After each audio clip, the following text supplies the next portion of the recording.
ফরজ নামাজের সালাম ফেরানোর পরে আস্তাগফিরুল্লাহ আস্তাগফিরুল্লাহ আস্তাগফিরুল্লাহ 3 বার, সুবহানাল্লাহ 33 বার, আলহামদুলিল্লাহ 33 বার, আল্লাহু আকবার 33 বার, লা ইলাহা ইল্লাল্লাহু ওয়াহদাহু লা শারীকা লাহু, এগুলো পড়ার পরে আমরা আয়াতুল কুরসি পড়ব। তাহলে জান্নাতে ঢোকার এন্ট্রি আমার কেউ ঠেকাতে পারবে? তাহলে পড়বেন সবাই আয়াতুল কুরসি।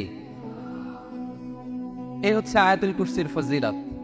জাদু টোনা, বান, ব্ল্যাক ম্যাজিক, এগুলোর অনিষ্ট ক্ষতি আছে না নাই? অনেকের সমস্যা বলে হুজুর ব্ল্যাক ম্যাজিক করেছে, জাদু করেছে, বান মেরেছে, এগুলো থেকে আল্লাহ তাআলা আপনাকে প্রোটেকশন দিবে। শয়তান আপনাকে ওয়াসওয়াসা দিতে পারবে না, কাছে আসতে পারবে না। জিন এসে আপনার ডিস্টার্ব করতে পারবে না। জিন পরে ডিস্টার্ব করে না?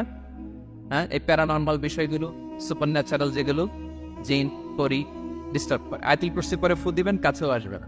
সুবহানাল্লাহ। প্রোটেকশন দিবে কে? বিষ্ণু ইসলাম বলেন, মান করা আয়াতুল কুরসি দুবুরা কুল্লি সালাতিন মাকতুবাতিন লাম ইয়ামনাহু মিন দুখুলিল জান্নাতি ইল্লাল মাউত। প্রত্যেক ফরজ সালাতের পরে যে ব্যক্তি আয়াতুল কুরসি পড়ে, তার জান্নাতে যাওয়ার ক্ষেত্রে আর কোনো বাধা থাকে না, একটা জিনিস ছাড়া, সেটা হচ্ছে মরণ, মৃত্যু। লোকটা মরে না তাই জান্নাতে যায় না, মরলেই জান্নাতে। প্রত্যেক ফরজ সালাতের পরে যদি কেউ আয়াতুল কুরসি পড়ে, তার জান্নাতে যাওয়া কেউ ঠেকাতে পারবে না, কোনো বাধা নাই। একটা বাধা আছে, সেটা কি? মরে না। না মরলে জান্নাতে যেতে পারবেন? মরলেই।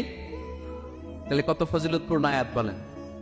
বাতুপা হাতের আমার কলেজের টুকরা ভাইয়েরা, প্রত্যেক ফরজ নামাজের পরে এটা পড়বেন ইনশাআল্লাহ। বলেন সবাই, প্রত্যেক ফরজ সালাতের পরে এই আয়াতুল কুরসি পড়বেন।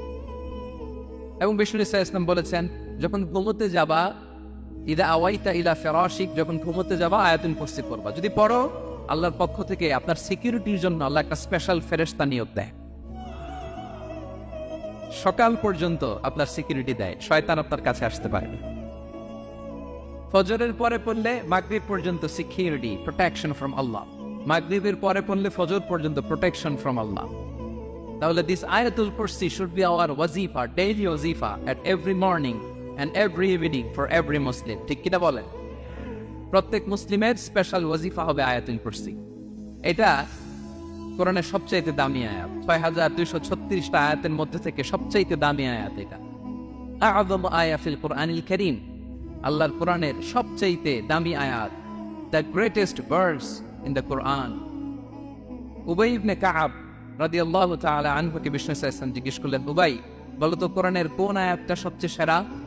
উবাই জানেন, তারপরে বললেন আল্লাহু ওয়া রাসূলুহু আ'লাম, আল্লাহ আল্লাহর রাসূল ভালো জানেন। দেখেন কত বিনয়ী ছিলেন সাহাবারা, জেনেও উত্তর দিতে চাইতেন না, ভাবতেন না জানে বিষ্ণুনবী নতুন কিছু আমাদেরকে জানায়। বিষ্ণুনবী আবার বললেন, তুমি কি জানো কোরআনের সবচেয়ে শ্রেষ্ঠ আয়াত কোনটা?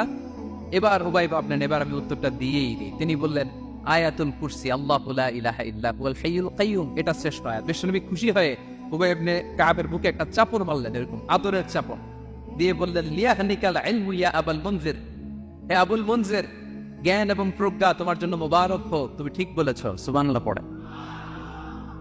তাহলে এই প্রথম ইনফরমেশনটা আজকে জানলাম। কোরআনের সর্বশ্রেষ্ঠ আয়াতের নাম, সবাই বলবেন একসাথে, কোরআনের সর্বশ্রেষ্ঠ আয়াতের নাম কোন সূরায়? আয়াত নাম্বার 255। এত আয়াত থাকতে এই আয়াতটা কেন সর্বশ্রেষ্ঠ হলো রে ভাই? এর কারণ এই আয়াতের ভেতরে আল্লাহ তাআলা তার নিজের পরিচয় তুলে ধরেছেন। এই আয়াতের ভেতরে আল্লাহ তাআলা তাওহীদের পরিচয় দিয়েছেন, একত্ববাদ, তিনি যে এক, একক। আমাদের রব কয়জন? নাকি 2 জন, 3 জন? কয়জন? আমাদের রব একজন, এক আল্লাহর পরিচয় আছে। এখানে আল্লাহর জ্ঞান, আল্লাহর ক্ষমতা, আল্লাহর কুদরতের বিবরণ আছে।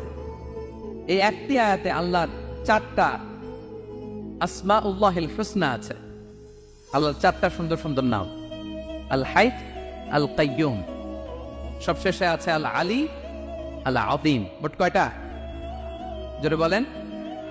আল হাইয়ুল কাইয়ুম 2টা, আল হাই একটা, আল কাইয়ুম একটা।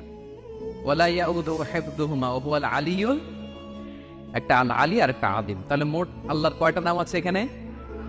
এজন্য এই আয়াতটা কোরআনের সবচাইতে শ্রেষ্ঠতম আয়াত, আয়াতুল কুরসি। এটা আপনারা পড়বেন।